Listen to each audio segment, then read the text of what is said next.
So in order to start programming, you're going to want a text editor specifically designed for programming. We're going to show you how to install Sublime Text. Sublime Text is one of many text editors, and it gives you lots of different features that you're going to need as a programmer. Most important being syntax highlighting, so it automatically detects what programming language you're using and highlights keywords.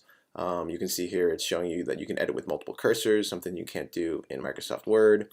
And it also has the ability to open up a folder as a project, so you can quickly jump between different files and have different tabs. So it's a very powerful text editor. So we're going to go ahead and download it. If you go to sublimetext.com in your web browser and click on the download link, here we're going to download the Windows version, depending on your operating system. And when you download this file, you can see it's actually downloading a .exe file, and then it runs a security scan. And here you can see it's finished downloading. And at this point, again, you have a .exe file which you have to install. If you've never installed an exe file before, it can get a little confusing. So we're going to go ahead and hit run on that, which is going to open up the executable, and you're going to have to give it permission to make changes to your computer. So these are security settings, but in this case Sublime is a trusted program, so you can go ahead and hit yes.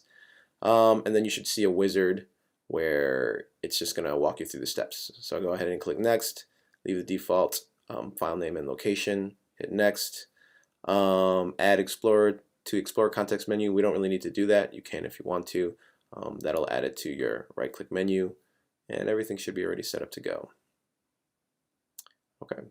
And so now that it's finished installing, you don't really see much of what you've done, but if it's fully installed, then you should be able to just run it the same way you run any other program by hitting your Windows key and typing in Sublime. So just hit the Windows key and start typing in Sublime and hit enter.